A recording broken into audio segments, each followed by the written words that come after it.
Hi guys, it's Mika and welcome to Chapter 6 of What Not Wednesdays. Today we are going over streaming on your phone versus streaming on OBS and on a computer, and we're going to go over some common misconceptions, so let's get into it. First thing we're going to be talking about is the pros of streaming on your phone.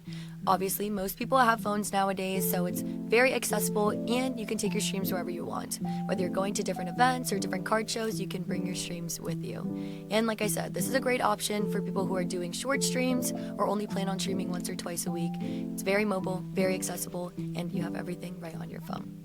Pros of streaming on a computer or using OBS, you can way elevate your viewer's experience. As you see on our streams, our setup's pretty complicated. We have that split face cam and ripping cam. We've got a lot of graphics. We stream our music straight through OBS to you guys, so there's no delay or anything. And like I said, you can make things a lot more complicated, but in a good way. And like I said, a lot more reliable for those longer streams and more frequent streams if you're planning on being consistent. Some of those negatives of streaming on your phone, it's going to overheat very quickly, especially if your phone is plugged in when you're streaming or you're doing these streams consistently. It's going to fry your phone battery, so be very, very mindful. Like I said, it's good for those quick streams or those mobile streams, but not for long term.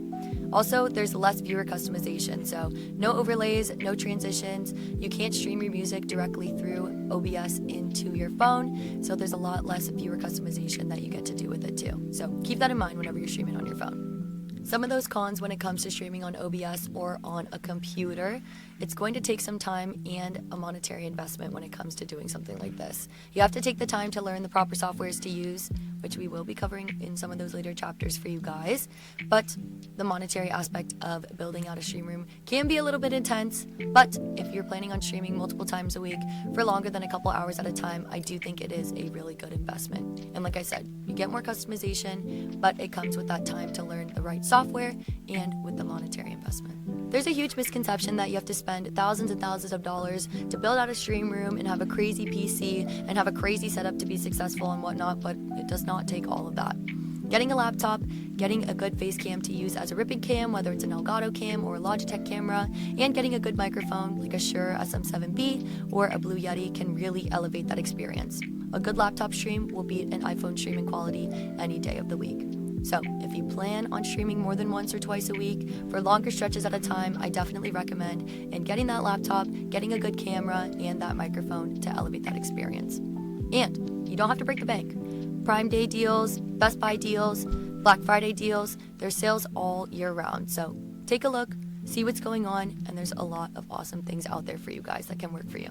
And like I said, you can use those Elgato cams, those Logitech face cams, turn them sideways, use it as your ripping cam. And like I said, if you're worried about that quality, we shoot all of our videos on an Elgato face cam. It's a great way to have an affordable piece of tech, a reliable piece of tech, and something super easy to use that's great quality for your ripping cam.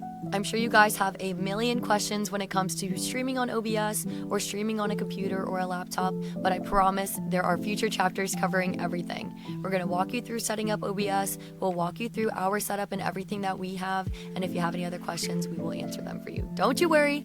But these are just some of the pros and cons of streaming on a phone versus streaming on a laptop or OBS, and I hope you guys enjoyed this chapter. Next week, I'll be back with Chapter 7 for you guys, and I'll see you next Wednesday.